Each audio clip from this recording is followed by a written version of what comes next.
Hello, listeners, and welcome to another episode of Cognitive Dissidence. As usual, I'm your host. I'm Jacob Shapiro. I'm a partner and the director of geopolitical analysis at Cognitive Investments.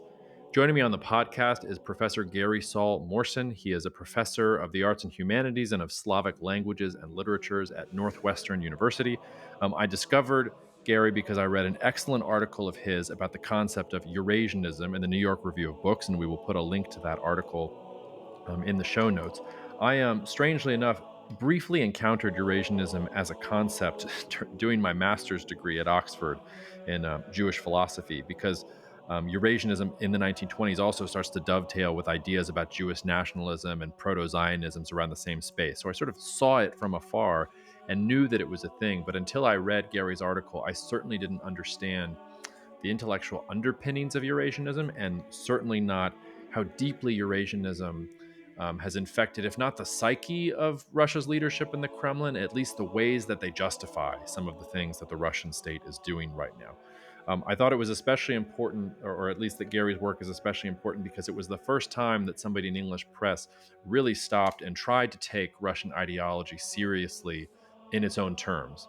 Because if you compare it to what we think, it honestly seems a little outlandish. I'm sure that that's the same in the reverse. But I thought Gary does a really good job of both pointing out the parts of this ideology that are honestly strange, and I think pseudoscience is being charitable to them, but the parts also that are deeper and actually do inform how both Russians and Ukrainians think about themselves. So thank you, Gary, for taking the time.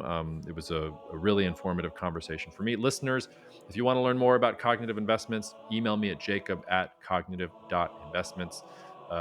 Take good care of the people you love. Cheers, and see you out there.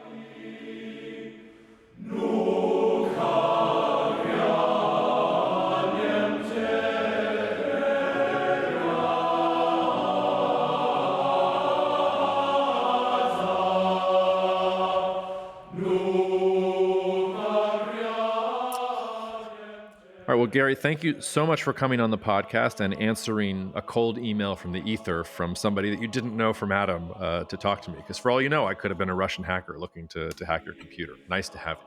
You're not, I hope. No, I am not. I would They're tell the probably truth. You were a Russian hack. You wrote an incredible article in the New York Review of Books, or at least it was incredible for me. It's called Russian Exceptionalism, and we're going to put a link in the show notes. And it was what made me want to reach out and talk to you. And I thought we would start just sort of at the very top, because most of the listeners are going to be Western listeners. We have plenty of listeners that are in Europe, but mostly Western listeners. So I wanted to start really broad and tell us what the heck is Eurasianism and why is it important? Well, Eurasianism is one of the very strange ideologies that Russia has generated. It's not the only one, Believe it or not, I have another article on one of the other ideologies, which they call cosmism, another political. And I'm working on, on yet others. Russia has no shortage of peculiar ideologies that always wind up with the idea of Russia as a messianic power. And almost always, however strange they are, claims to be based in hard science.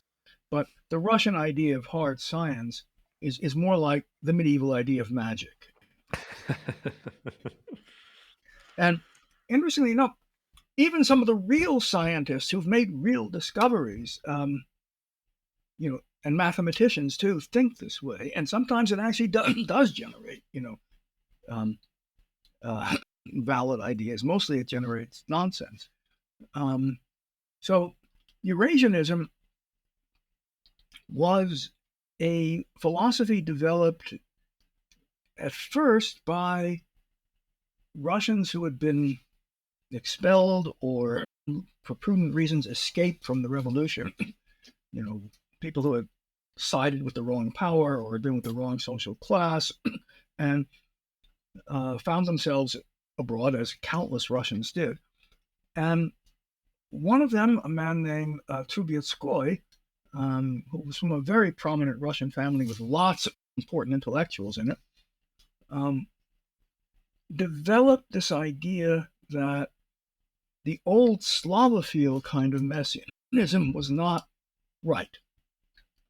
Previously Russia would expand because, the way the Germans unite the German people, they would unite all the Slavic peoples. But since the Slavic peoples have the true religion, they would say, well, that's not right. That's not right, Trubetskoy thought.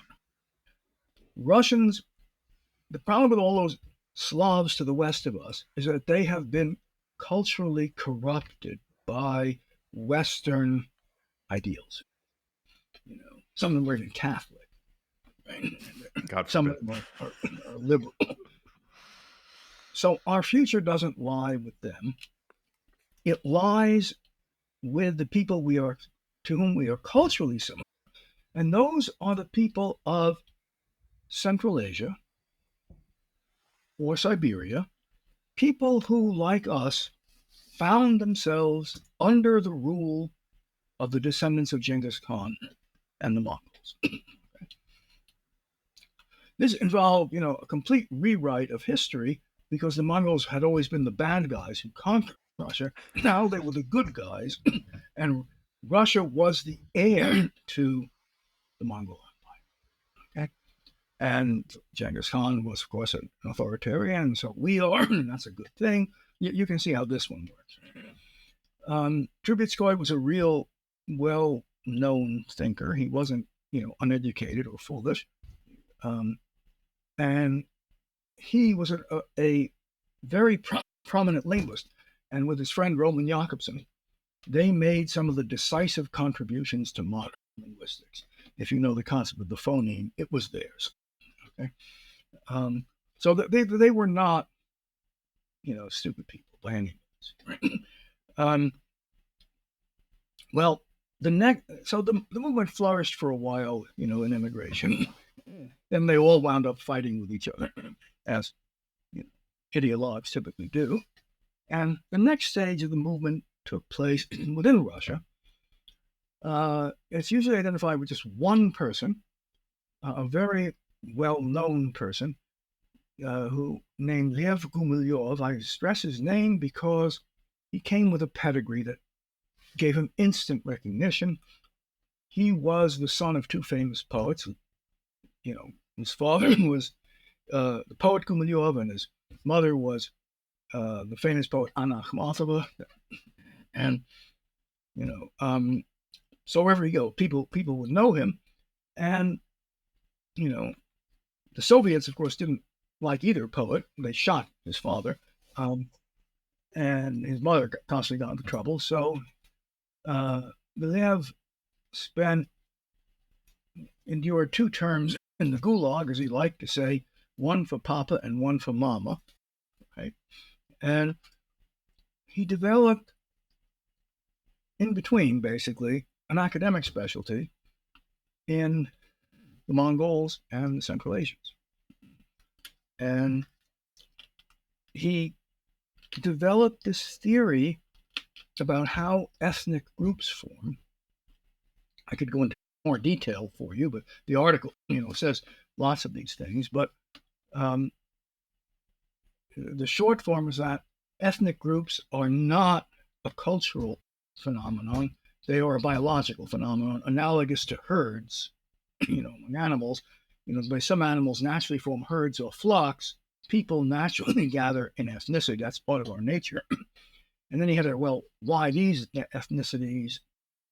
Well, he had this really peculiar theory about that, which involved, it'll take me a while to go, but it involved rays from outer space, in forming ethnicities. And then ethnicities all go through a life cycle of a certain number of years, right? And they are characterized by what he called a behavioral stereotype, a typical way of behaving in response to a typical stimulus, which will be different for a Russian or a Tatar or a German, right? And those develop because of the geographical milieu in which they develop. It's very closely connected to geography. Well, what this means is that in addition to ethnicities, they sometimes gather into super ethnicities. And the Russians are in the same super ethnicity as the Mongols and the Tatar and the Central Asian peoples. So And he develops this idea and then discovers the earlier Eurasianists and realizes he's their heir, although he hadn't started out, right? Well, these people, you didn't get a lot of communication with white emigres in Stalin's Russia. So it was by chance. He was in Prague and he met one of the members of the circle who was still there. And so that, the idea spread through him. They became very popular. A couple of his books have been translated, and I can tell you they are very, very readable. They read like adventure stories. He wrote them like detective stories. Right? How do we find the clue to why these events happen? And he withholds it until he finally gives you the answer, which is his theory of ethnicity. The key concept in it is a word that Vladimir Putin has used more than once. The word is passionarity, is how it's usually translated. And it's a quality that the founders of ethnicities have to a great degree, and their followers to a somewhat lesser degree. It is the opposite of the biological urge to survive. We have a survival instinct, but some people have so much energy, they will spend it. Think of lemmings running to the sea. They must have passionarity, right? It gives various other animals. They have so much energy, which they've gotten from these rays from outer space, that they will go off and do fabulous things that you can't explain in terms of survival. Why did Alexander the Great, conquer places so far away from home? He couldn't have possibly hoped to bring back the booty. There was no good practical reason for it. It was sheer passionarity and energy. Okay, you get the idea. This is the motivating force that shapes, ethnicities, and which makes a people a people. Well, another aspect of Gumilyov's theory, which was not present in the earlier Eurasianists, was that there are certain, I guess you could call them reverse ethnicities, negative ethnicities that hurt other ethnicities, that are not grounded in any particular soil. They're, spread out all over the place. They have no native homeland. And so they wind up being parasitic and feasting on others and ruining them bit by bit. And the Jews, of course, are the prime example of this. They're not the only ones, but they're the prime example. Now, another thing I can say about, nutty Russian theories is that by no means all of them, but a significant number wind up with anti-Semitism. And this is one of the things that, that is, when I first started studying Russian, I remember finding quite striking because, at that time, at least, anti-Semitism was something you found among uneducated people. So I assumed it came from, uneducated people. But when you come to Russia, that's simply not true. You have enormous amount, incredibly creative people for the last 200 years coming up with ever new reasons why the Jews are the enemy. It's quite a remarkable phenomenon. Now, I say it wasn't true of the original Eurasianists. Roman Jakobson was a Jew. There's no example. You couldn't find it there. But Gumilyov picks it up. In fact, it becomes, if you read his writings, something of an obsession with it. The third stage, so look, Gumilyov is a significant mind, a significant scholar, very intelligent, very erudite, even if he has this nutty theory, right?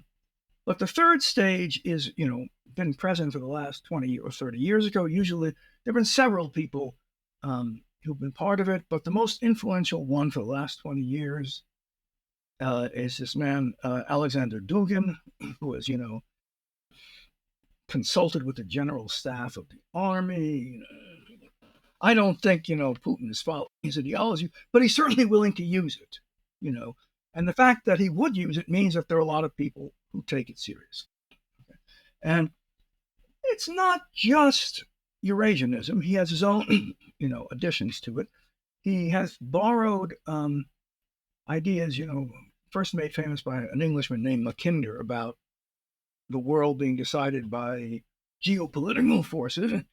And in this version, it is the land-based powers versus the sea-based powers, and they develop radically different cultures. And of course, Russia is a principal land; it's almost entirely landlocked, except for a few coasts that are frozen most of the time.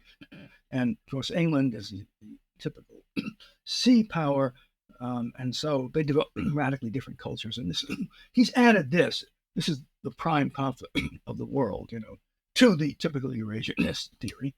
Dugin formulated what he called the fourth ideology. Now, the way this works is the first ideology is liberalism, which is characteristic of maritime powers, is an ideology of the West today, and is, as Dugin tells it, the most evil way of thinking that has ever been inflicted on man. It is. The second one is Nazism or fascism, which is much better in his view. He doesn't approve the anti-Semitism, but apart from hating Jews, Hitler was a good guy, which is a really peculiar, really apart from hating Jews, it's a very odd way of putting it. We have to get over, he says, making Hitler into a boogeyman. Now, the third are communists, and he sees this. It used to be, Western liberals who would point out how similar the communists and the Nazis were as totalitarians. He doesn't have any problem with that. He's not the first in the so-called Red-Brown Alliance, as they call it in Russia. He finds them very similar and both good. And now we have to unite that ideology with, the new things that we know in Eurasianism and so forth to form the fourth ideology. And the purpose of that fourth ideology and Russia's mission in the world is to fight liberalism. In fact, the core difference, which is so important to Russians, is that liberal values purport to be universal. The rights of man, human, all these values, but democracy, these must be universal values, but they're not universal. They are a product of the West, which is that much is true, of course, right? Of course, they can be both, but they are a product of the West. And once you adopt universal values, you lose your own nation's distinctive values, and you become second-rate Westerners, which you don't want to be. And since this is true not only for Russia, simply the first country that underwent this Westernization, and that's true, it was the first country that did undergo radical Westernization. But other countries have done it since and are facing the same problems. And so Russia is the natural leader of the rest of the world against the West. So in this sense, Eurasia is everywhere. Okay? And what we must do is, fight this absolute evil of liberalism. He was calling for an invasion of Ukraine before there was one, to wipe out the liberals there. He was even, a little fanatic even by Putin's Russia's taste. In fact, there are people who are a lot more fanatic than Putin around. But this is one of the popular ideologies that is part of the stew that, Putin's followers, Russian intellectuals of that sort, there are a lot of still Russian liberals and many left, but the ones who are followers of this, part of what they are steeped in is this. There's so much to hack into, and honestly, I almost want to spend the entire 40 minutes talking about passionarity and how energy quantums get released from the sun and cause genetic mutations and cause all these ethnic groups. We should probably focus on other stuff too. I guess one thing, and in some ways maybe the most important thing, is just how much Putin buys Eurasianism versus uses it as a tool. And I asked the question because at the end of your article, you talk about Charles Clover's book, Black Wind and White Snow. And you talk about how Putin has this dividing line between what is part of the Russian civilization and what is not. And you talk about how, Ukraine is in. The Baltics, no, they've been corrupted by the West. they're sort of out. And I guess the question that I'm leading to is, it's obvious that Dugin wants to conquer the world. But do you think with Putin, like, let's say, I mean, this is not going to happen, but let's say Russia takes back Ukraine, takes back Moldova, whatever.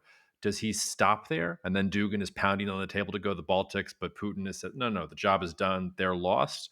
Or do you think that he actually, in some sense, buys this is a fight against liberalism and Russia? Like, does he buy the messianic Kool-Aid, or is it more geostrategic for him? Listen, if the question is he going to expand, you don't need any of this ideology to answer that question. But let me just give you a basic fact that I worked this out myself mathematically. Okay, if you the conventional date for the beginning of the Russian Empire, that is when it expands beyond Russian lands, is 1552, when Ivan the Terrible conquers the Tatar kingdom of Kazan. Mm-hmm.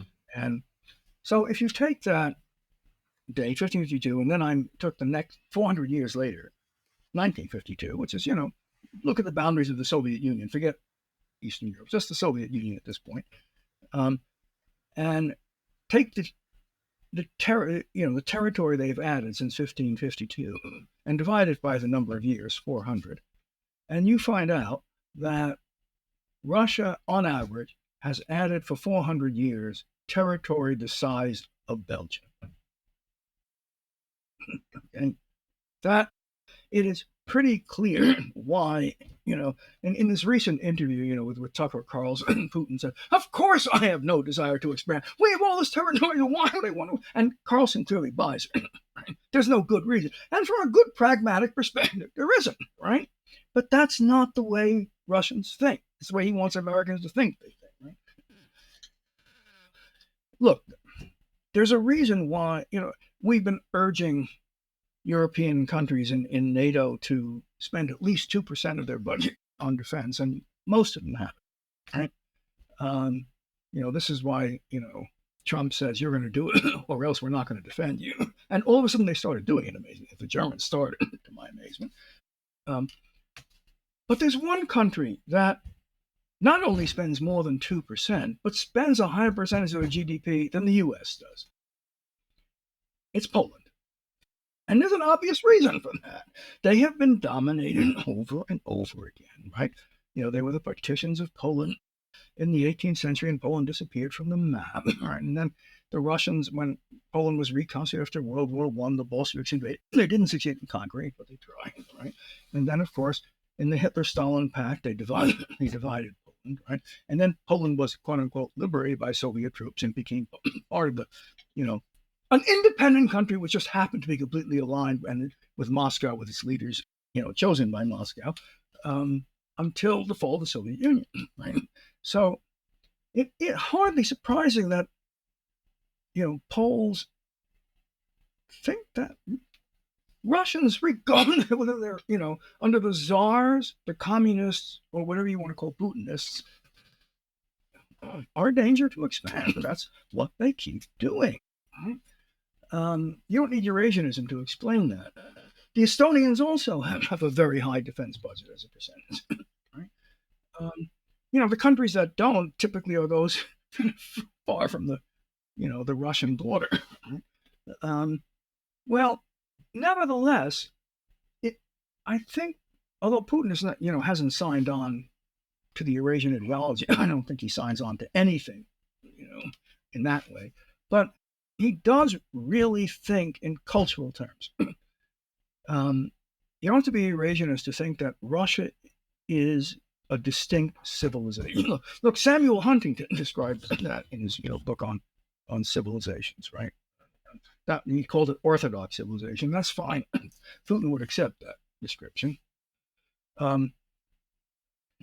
So, Russian orthodoxy, which, I don't think he believes in for 1 minute, but he believes a lot of, does he believe in Russian Orthodoxy? Well, yes, but not as Christianity, but as Russian Christianity. You follow me? He's not. It's the Russian religion, and that's what's important about it. There are genuine Christians in the Russian Orthodox Church. Have been. Solzhenitsyn was certainly one. Right? Navalny, I think, was another, right? He just died, right?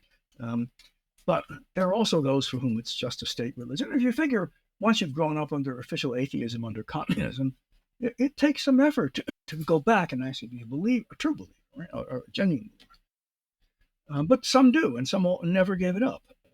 But it also can appeal just to nationalist sentiments. And if you start thinking that way, then Ukraine will be the first country that you go for, because it is, at least parts of it, are culturally similar to Russia.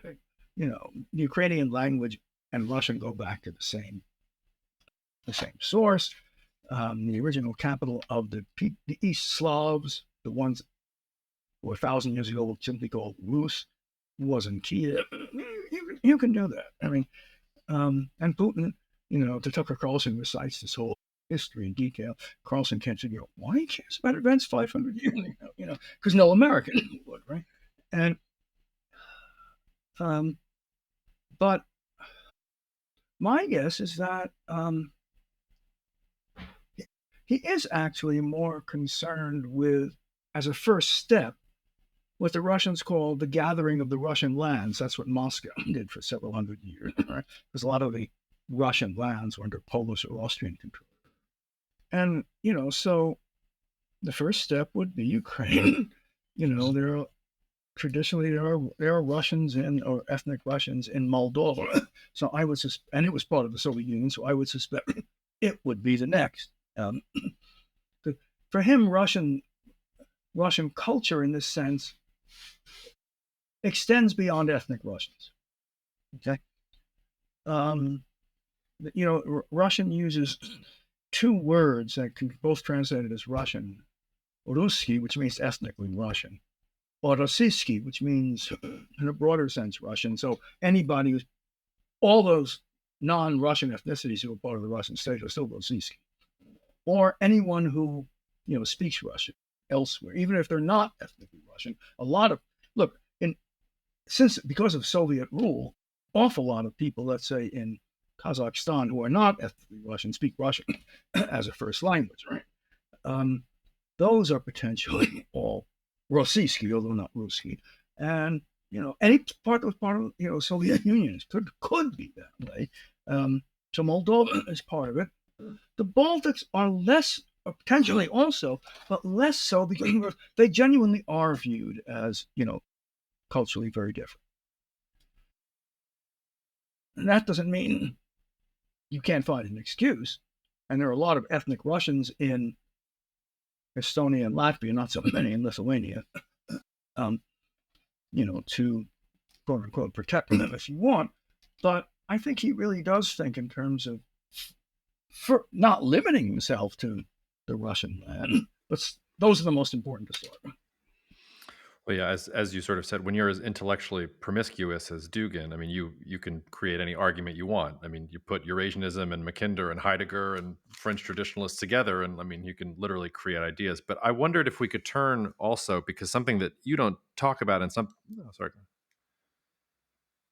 of course, which is strange, like going back to German like racial science and things like that. But I wondered, when I've been in Russia in the past and talked to Russian analysts who are like doing my job, I was always struck at how I would ask them what they thought about China. And they would talk about China like China was like their little brother, some kind of junior partner that really had no historical consciousness. And it was the responsibility of the Russian people to educate China into becoming a civilization that eventually China would sign on to whatever the Russian program was. And I always thought that was what, 3 years ago, 2 years, Really? Yeah. Oh. And I just wondered what you thought about sort of how Russia thinks about the East, because I mean, if I'm China, there always are, are Russians who, but there was that idea from Hegel and others that China was simply frozen and didn't have any history and didn't develop for 1,000 years. It was just endless rituals, had nothing. But I don't know. It's very clear Putin doesn't think that way. I mean, he knows that, for example, the population of China is 10 times that of Russia, almost exactly. that most of Siberia, you take all the population of Siberia, and it's very, very sparse, right? And with 1.5 billion Chinese at the border. And as he emphasizes, there's more than one way to calculate GDP. And if you calculate it in terms of purchasing power parity, what the money can actually buy, as opposed to international exchange, China is already the world's largest economy, right? Larger than the U.S. I think Putin is quite aware that China is a potential world leader, and that it's better to hook his wagon to that and maybe be, a co-leader in China. If ordinary Russians haven't gotten to that point, Putin is smart. Do you think that work? Well, I guess my question then is, does that work? But I guess that also gets down to you're saying that Putin maybe doesn't buy Eurasianism. Because if I was a Chinese strategic thinker and I saw that Eurasianists were in charge of sort of the ideology that Russia's going towards, like the Mongols were no better for the Chinese than they were for the Russians. And I was struck by, you were talking about Trubetskoy and about how his view of the Eurasian landmass, or at least from this Russian civilizational landmass, included Manchuria all the way to Hungary. So if I was a Chinese strategic thinker, that would sort of make me a little bit nervous, wouldn't it? Well, the idea, of course, is the step, right? And yes, you could include Manchuria into that, but you're not going to, include the rest of China, right? When you ask Eurasianists, what do they think of China? You don't get a clear answer. The ideology doesn't tell you. The word seems to tell you we include all of Asia in China, but it's perfectly clear that's not what they mean. They mean, the barbarian hordes, who invaded the West. Whether there were Genghis Khan was only the one of several that came across, right? And the Tatars, the nomads of Central Asia, not so much the Chinese, but it's not exactly ruled out either, as the name says. But that's not what they think of typically. And if they did, you see, there'd be a good reason. It would be somewhat difficult for them because with all the other peoples, you see, they bring culture and civilization to them. They give some of them alphabets in the Soviet period. You don't bring culture and civilization to a country that was civilized, more than 2,000 years before you were in existence. Right? How this is an impossible question to quantify, but how deep do you think this strain of thinking runs within Russia? Do you think that this is, opinions of the elite and that the Russian people just kind of go along with it? Or would you make the case that these ideas that you're developing are actually deep rooted within the Russian psyche, and that when Putin is talking about these ideas, they may seem nonsensical to you and me, but to the Russian people, they're truly resonating?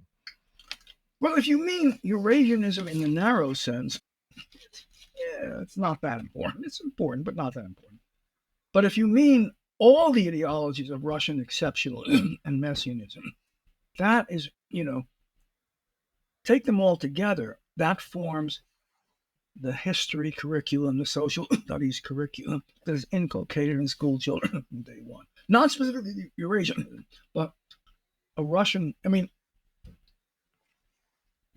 you may be surprised at this, but Russia in its history has never, ever been aggressive or fought an unjust war. It's always simply responding to the aggression of others. Okay, this is what's taught. This is deeply, another thing. Okay, if you ask an American what makes you an American, I don't know what they would say, but one of the things they would not say is our prowess in battle. Okay, but Russians will immediately go to war. Okay. Russians are the people with, the word is stoikos, from the word for stand, but it means endurance. We will take any punishment, and that's why we will win. Right? That's why, I wrote in some article a while ago, when the Ukraine war began, that my prediction was, and this is how I put it, we will get tired of paying for that war before they get tired of dying in it. Yeah. Because it follows from, the national psyche. That part is extremely widespread. The specific, Eurasianist tenets like, raised from outer space, no, not that widespread. Which sort of leads to the question of does Ukraine consider itself the rightful owner of Russian exceptionalism? Does Ukraine have some kind of antidote to Russian exceptionalism because of its relationship with the West? Like, how do you think about Ukraine's position here vis-a-vis Russia and how Ukraine is defining itself against it? Because I assume for most Ukrainians' lives, the curriculum was exactly the same. Like, they would be thinking sort of the same things, and they're obviously now fighting for their distinctiveness and their independence with a great deal more zeal than I think the West thought they were going to. Well, the zeal, I think, comes from the fact that Ukrainians had they were part of the Soviet Union and had the same education about war. Right? And so they also have to think of themselves as people, with those qualities. And you're not just going to push us around. And they've proven it, right? Mm-hmm. But, large parts of Ukraine were heavily culturally influenced by various Western countries, Poland for a long time, the Austrian Empire. There are Catholics and Uniates. If you know what Uniates are, they are people who acknowledge the Pope, but their rituals are still the old Slavic rituals. But nevertheless, they have a loyalty there. The further west you go, the more they think of themselves as European, roughly speaking. All right. Before 2014, when they had elections, you may remember this, but they were always very close, for the president, let's say, between a candidate who was sympathetic to Russia, wanted to be independent, but sympathetic to Russia, and a Western one. And, well, that wouldn't be the case now because of Russia has done, but it really was culturally an awful lot of, well, we're not part of Russia. We don't want to be part of Russia, but we're pro-Russia, right? Particularly in the East, which is the part that then Russia, came in to dominate. But the Western part, which has the strongest Ukrainian nationalists in it, they really think of themselves as a completely different people, even if Russian is their native language, as it is for many of them, right? And, they will trace a history, including obviously a lot of the same events that Putin mentions, but reinterpreted differently, to indicate that they are, and have been for some time, a separate people that deserves its own state. Let me sort of give you the logic of the argument here. Putin will say, you see, Ukraine is entirely artificial, okay?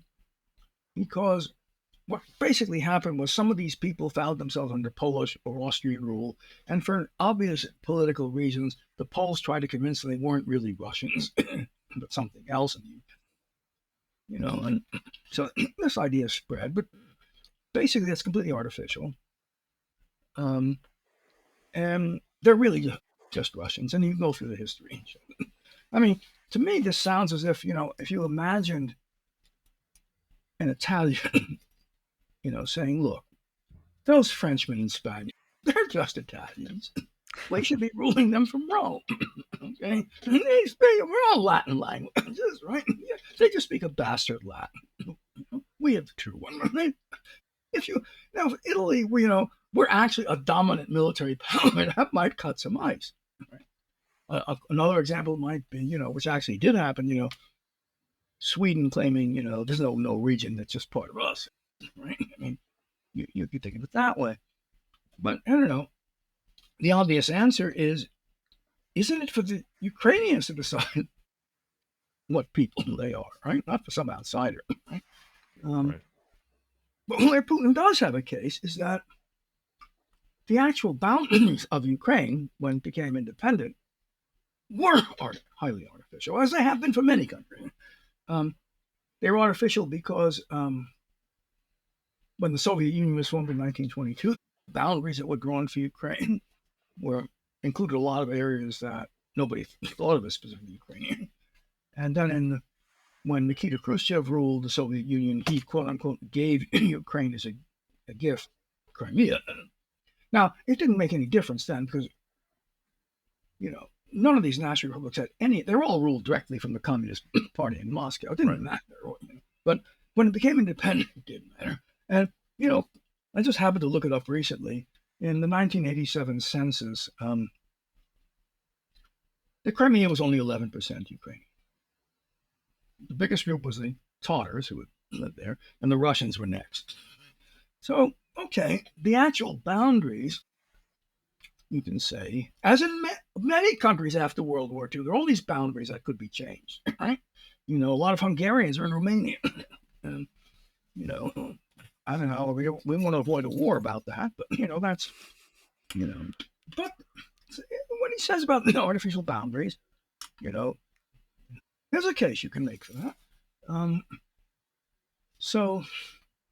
But the case that there's no such thing as a Ukrainian, which he makes, it seems odd, that decision is not left to the Ukrainians themselves. Yeah. Last question before I let you get out of here. And I just want you to know, Bernard Lewis was once asked to predict the future, and he said, as a historian, he only made predictions about the past. So I'm aware of the irony of asking a historian about the future. But if you were thinking about Russia 10 years from now, there are some geopolitical analysts out there in the West who think that Russia is going to collapse and fall apart. There are others, who think that Russia is going to try and overrun Eastern Europe. What do you think Russia looks like in 10 years from now? And you can take the answer in whatever direction you want, intellectually, geographically, however you want to answer. Well, I think it depends on what Americans decide. That is, if we continue to underfund our defense budget, hollow out our Navy, behave as if the world, I'm thinking that in 2014, when Putin first invaded Ukraine, our Secretary of State, John Kerry, said in high dudgeon, in the 21st century, you just don't behave like a 19th century person invading another country, trumped up charge. As if, you're not going to be part of the cool kids if you do that. If Americans actually think that there's some, think like that, rather than things are still decided by armies the way Putin thinks, and we keep our defense budget low, or we start tearing ourselves apart, so we don't believe in our own democracy anymore because we're fighting each other, Russia will, in all those situations, Russia will continue to expand. If we don't, if we go back to the way a unified country with a strong defense as we were during the Cold War, Russia will stay where it is. But would it become democratic in either case? No, I don't think. No. All right. Well, Gary, thank you so much for your time. And maybe next time we did Eurasianism. Maybe you'll consent to come back on, and we can pick another strange messianic thought and think about the relationships between space quantums and other forms of Russian messianism. But until that time, thank you so much for. Thank you so much for having me. Thank you so much for listening to the Cognitive Dissidence podcast, brought to you by Cognitive Investments. If you are interested in learning more about cognitive investments, you can check us out online at cognitive.investments. That's cognitive.investments. You can also write to me directly if you want at jacob@cognitive.investments. Cheers, and we'll see you out there. The views expressed in this commentary are subject to change based on market and other conditions. This podcast may contain certain statements that may be deemed forward-looking statements. Please note that any such statements are not guarantees of any future performance, and actual results or developments may differ materially from those projected. Any projections, market outlooks, or estimates are based upon certain assumptions and should not be construed as indicative of actual events that will occur. Cognitive Investments LLC is a registered investment advisor. Advisory services are only offered to clients or prospective clients where Cognitive and its representatives are properly licensed or exempt from licensure. For additional information, please visit our website at www.cognitive.investments. The information provided is for educational and informational purposes only and does not constitute investment advice, and it should not be relied on as such. It should not be considered a solicitation to buy or an offer to sell a security. It does not take into account any investor's particular investment objectives, strategies, tax status, or investment horizon. You should consult your attorney or tax advisor.